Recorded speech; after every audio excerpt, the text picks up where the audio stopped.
নভেম্বরে আন্তর্জাতিক মহাকাশ স্টেশন আইএসএস ফুটবল মাঠের আকারের একটি বিশাল ধ্বংসাবশেষের কাছে চলে আসে। তখন এক ভয়াবহ পরিস্থিতি সৃষ্টি হয়।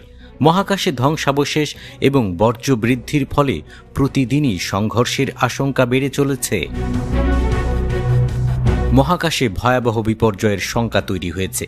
বিজ্ঞানীরা নতুন নতুন স্যাটেলাইট উৎক্ষেপণ করছেন, মহাকাশে গবেষণা করছেন। এরই মাঝে একটা ভয় নীরবে দানা বাঁধছে। সিএনএনের প্রতিবেদন। এমন ঘটনা প্রায় 2000 সাল থেকে নিয়মিতভাবে ঘটছে। মহাকাশ স্টেশনকে বহুবার সংঘর্ষ এড়াতে নিজের কক্ষপথ পরিবর্তন করতে হয়েছে। এই ঝুঁকি প্রতিনিয়ত বাড়ছে। কেসলার সিন্ড্রোম কি আসলেই মহাকাশে বিপর্যয়ের কারণ হতে পারে?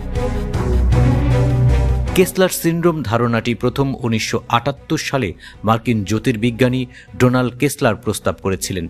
এর মূল ভাবনা হল মহাকাশে সংঘর্ষের ফলে ধ্বংসাবশেষ তৈরি হবে, আর সেই ধ্বংসাবশেষ পরবর্তী সংঘর্ষ তৈরি করবে। তা একেবারে মহাকাশে আছড়ে পড়া ক্ষতিকর প্রভাবের সৃষ্টি করবে।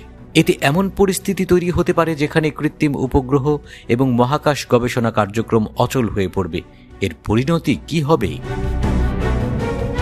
1957 সাল থেকে মহাকাশে প্রায় 650টি বিস্ফোরণ, সংঘর্ষ এবং অন্যান্য ঘটনা ঘটেছে, যার ফলে বিশাল পরিমাণ ধ্বংসাবশেষ তৈরি হয়েছে।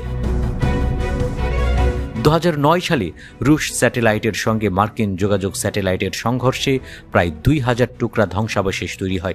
আর সেই ক্ষুদ্র ক্ষুদ্র টুকরা মহাকাশে চলমান এক বিপদের ঝুঁকি তৈরি করেছে। বর্তমানে মহাকাশে 10 সেন্টিমিটার বা তার বেশি আকারের 47,000 বস্তু নজরদারির আওতায় রয়েছে।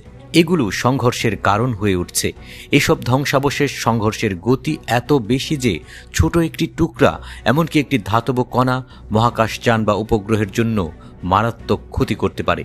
কিন্তু সবচেয়ে ভয়াবহ বিষয়টি হলো এই টুকরাগুলো অনেক সময় এত ছোট যে সেগুলো নজরে আসে না, আর এতে সংঘর্ষের সম্ভাবনা বেড়ে যায়। কিন্তু এমন পরিস্থিতি প্রতিরোধের জন্য কি করা হচ্ছে?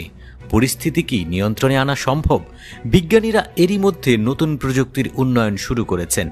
ড্রাকসেল এমনই একটা যন্ত্র যা পুরনো স্যাটেলাইট এবং ভঙ্গুর বস্তুগুলোকে দ্রুত পৃথিবীর বায়ুমণ্ডলে ফিরিয়ে আনে।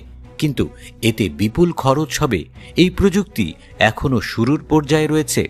সবচেয়ে গুরুত্বপূর্ণ ধ্বংসাবশেষ নিয়ন্ত্রণে আনার জন্য আন্তর্জাতিক নীতিমালা প্রণয়ন। মহাসাগরে প্লাস্টিক দূষণের মতোই মহাকাশে আবর্জনা দূষণের বিষয়টি ক্রমশ বাড়ছে। যদি এখনই কার্যকর পদক্ষেপ গ্রহণ না করা হয়, তবে এক ভয়ঙ্কর ভবিষ্যতের মুখে পড়তে হবে।